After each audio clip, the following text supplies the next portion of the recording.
aircraft, the T-28. What's this one that we're seeing here, Kirsten? This one is the L-17 Navion. It is a trainer and kind of a daily driver for people. Very popular airplane. And there's probably your favorite airplane, if you do say so yourself, the IAR-823, followed by a second one. Yeah, so nice we flew them twice.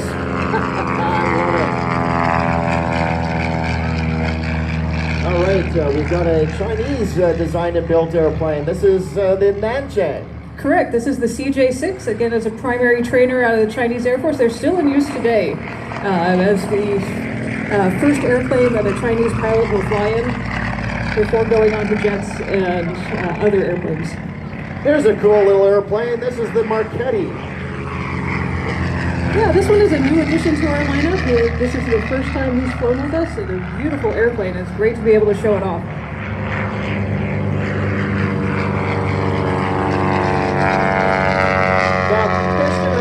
Special music that I'd like to underscore our performance. Fake munitions to show off the type of armament that a T-28 could carry if necessary.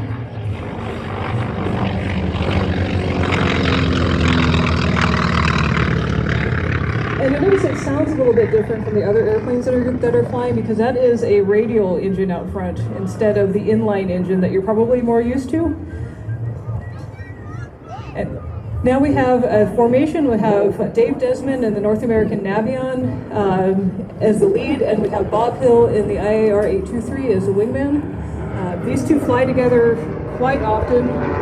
As you can see, they're very comfortable being close to each other. We like to show off the type of formation skills that we're capable of.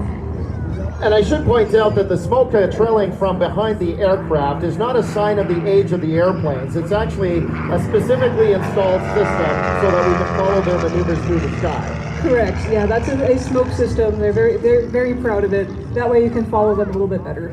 Here comes the Nanchang, a fairly aerobatic airplane.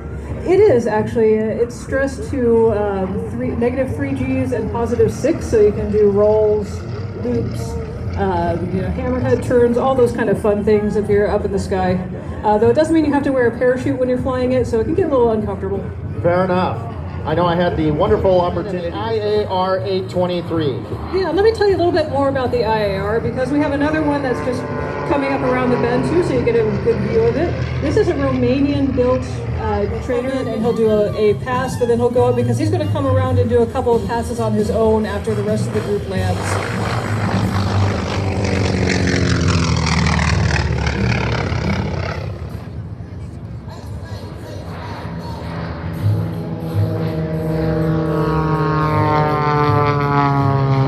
To me that these two Navions sound just a little bit different as they go by. Yeah, a good point. They have two different engines in them. The Navion can use... No, you don't have to own an airplane at all. You just have to love aviation and want to hang out. We have spaces for everyone. We have our own marshal crew that comes out to the air shows to help push the planes around, to tell the pilots what to do, make sure everybody's safe. We also have winter meetings at the Museum of Flight starting in October. Everybody is welcome to that, so it's the second Sunday of the month. So come down and join us to hear stories from veterans and pilots and learn about warbirds and just hang out with people who love airplanes. So if people want to get a little bit more information about the Cascade Warbirds, where should they go? We have a website that is cascadewarbirds.org, what we're calling on the radio. And it's, I'm no scientist, but it has to do with the magnetic fields of the Earth. And they do shift from time to time, and every once in a while, an airport actually has to change their Being a trainer are actually very, very forgiving. We don't have a lot of that turning tendencies that you get at slow speed. Air show gas, not their own gas. But I think he's got it slowed right down, and I think this is going to be the touchdown. Look as he just kind of floats over the runway until he bleeds off the airspeed so that he can touch down. Now I notice as soon as he gets down on the ground, he's rolling back the canopies. What's that all about? It gets hot in those airplanes. There you have.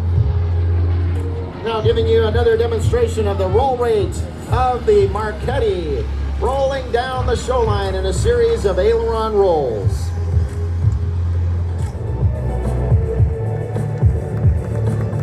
All right, folks.